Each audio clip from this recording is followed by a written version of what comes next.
और इस वक्त की बड़ी खबर सामने आ रही है। पुतिन की हत्या की साजिश है। रूसी एजेंसियों की रिपोर्ट का यह दावा है, जहां पर पुतिन की हत्या की साजिश है। ये कहना है उनका पुतिन को जहर देकर मारने की साजिश रची जा रही है। ये कहना है पुतिन ने 1000 कर्मचारियों को निकाला था हाल ही में, और अब ये कहना है पुतिन ने परिवार को गुप्त जगह पर भेज भी दिया है और पुतिन की हत्या की साजिश है ये कहा गया है, क्योंकि लगातार आक्रामक रवैया यूक्रेन को लेकर उन्होंने अपनाया हुआ है। ऐसे में रूसी एजेंसियां अलर्ट पर हो गई हैं और रूसी एजेंसी की जो रिपोर्ट है उसका ये साफ कहना है कि पुतिन को जहर देकर मारने की कोशिश कभी भी हो सकती है। और फिलहाल आपको ये भी बता दें कि पुतिन ने हाल ही में अपने स्टाफ के 1000 लोगों को हटा दिया था।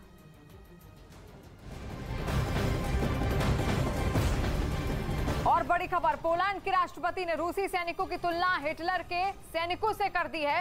रूसी सैनिकों पर पोलैंड का निशाना है। हिटलर के सैनिकों जैसा रूसी सैनिकों का रवैया है, ये कहना है पोलैंड के राष्ट्रपति आंद्रेस डूडा ने साफ कहा है कि रूसी सैनिक ठीक उसी तरह से व्यवहार कर रहे हैं जैसे कि हिटलर, जैसे नाजी सेना के पायलट करते थे। और उन्होंने कहा कि उम्मीद है कि यूक्रेन में नागरिक हमलों के लिए जिम्मेदार लोगों को अंतर्राष्ट्रीय न्यायाधिकरणों के सामने लाया भी जाएगा। यानी कि साफ तुलना यहां पर हिटलर के सैनिकों से कर दी गई है रूसी सेना की। और वहीं इंटरनेशनल चेस फेडरेशन ने रूस के ग्रैंड मास्टर सर्गेई कराकिन पर 6 महीने का बैन भी लगा दिया है। उन्होंने यूक्रेन पर किए गए रूस के हमले को सही बताया था और इसी के बाद उनके खिलाफ ये कार्रवाई की गई। इंटरनेशनल चेस फेडरेशन ने उन्हें शतरंज और शतरंज से जुड़े लोगों की भावनाओं को ठेस पहुंचाने का दोषी पाया। इसी के तहत उन पर यह पाबंदी लगाई गई। इसका मतलब यह हुआ कि वो अगले 6 महीने तक शतरंज से जुड़ी किसी भी अंतर्राष्ट्रीय प्रतियोगिता में हिस्सा नहीं ले पाएंगे। सर्गेई दुनिया के नामी शतरंज खिलाड़ियों में गिने जाते हैं, लेकिन इन दिनों वो अपने खेल के बजाय यूक्रेन युद्ध की वजह से चर्चा में है। उन्हें रूसी राष्ट्रपति पुतिन का समर्थक माना जाता है। यही वजह है कि उन्होंने यूक्रेन हमले के समर्थन में भी कई ट्वीट किए थे। इसके बाद सर्गेई कराकिन की शतरंज की दुनिया में काफी आलोचना हुई। बड़ी खबर, रूस यूक्रेन युद्ध के बीच सुमई में भारी नुकसान हुआ है। यूक्रेन का दावा है कि सुमई में भीषण जंग लगातार चल रही। रूस यूक्रेन युद्ध पर इस वक्त की बड़ी खबर आप देख रहे हैं। सुमई में भारी गोलीबारी लगातार की जा रही है रूस की सेना की ओर से, और भारी गोलीबारी में बड़े इलाके में आग लग गई है। लगातार जारी गोलीबारी और सड़क पर लड़ाई की वजह से ये आग बुझाना मुश्किल हो गया है। लोगों से घरों में रहने की अपील कर दी गई है। लगातार वहां पर अलर्ट और सायरन बजाए जा रहे हैं ताकि लोग खुद को महफूज जगह पर ले जा सके। और तस्वीरें आप देखिए, लगातार वहां पर भीषण तबाही देखने को मिल रही है।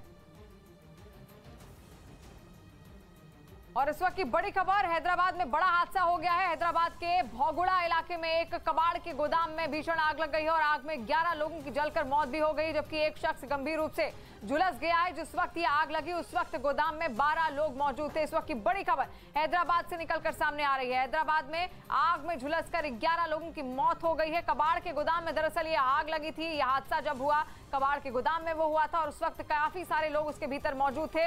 हालांकि उसमें से कई लोग गंभीर रूप से घायल भी बताए जा रहे हैं, जबकि 11 लोगों की जलकर मौत भी हुई है। तस्वीरें भी आप देखिए, फायर ब्रिगेड की टीम को तुरंत वहां पर बुलाया गया और जो तस्वीर आप देख रहे हैं ये कबाड़ के गोदाम की है और कबाड़ के गोदाम में ही ये आग लगी थी, जिसमें 11 लोगों की झुलसकर मौत हो गई है, जबकि एक शख्स गंभीर रूप से झुलसा हुआ है। जिस वक्त आग लगी उस वक्त गोदाम में 12 लोग मौजूद थे, यानी कि 12 में से 11 लोगों की मौत हो चुकी है। और तस्वीर आप देखिए, वहां पर तुरंत सुरक्षा कर्मी पहुंच गए, फायर ब्रिगेड की टीम वहां पर पहुंच गई है और कबाड़ का पूरा गोदाम धुएं के आग की चपेट में दिख रहा है। और 12 लोग उस वक्त मौजूद थे जब ये हादसा यहां पर हुआ।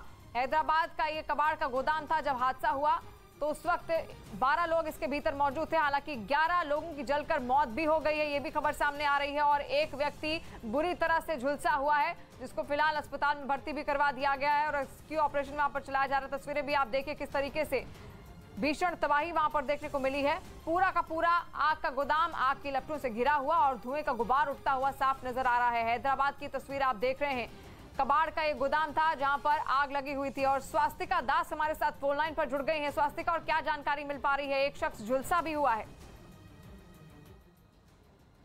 आग को सिचुएशन अभी अंडर कंट्रोल में है। पहले तो आग जो है उन्हें बुझाया गया है 11 वर्कर्स की मौत हुई है। उनमें से एक वर्कर अभी काफी क्रिटिकल कंडीशन में है। उनको 80% बर्न इंजुरीज लगाया है। उन्हें गांधी हॉस्पिटल जो सिटी जो मेन हॉस्पिटल है वहाँ वो उनकी ट्रीटमेंट चल रही है।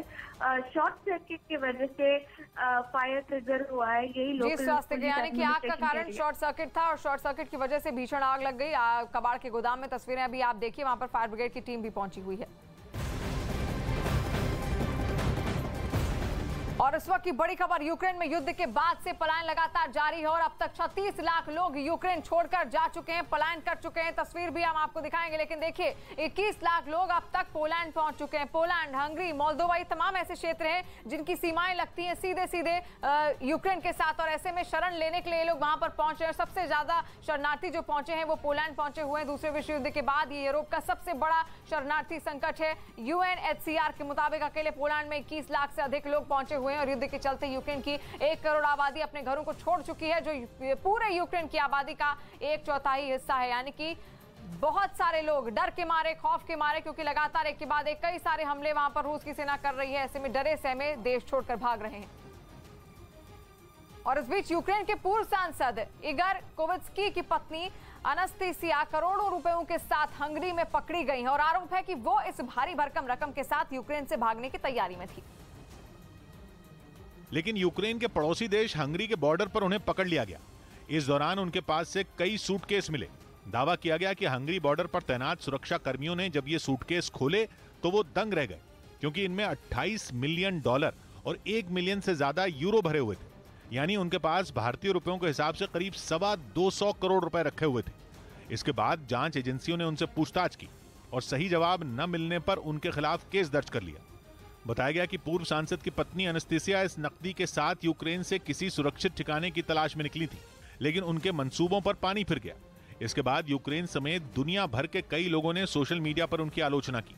हालांकि पूर्व सांसद इगर कोवित्स्की ने अपनी पत्नी पर लगे आरोपों को गलत बताया।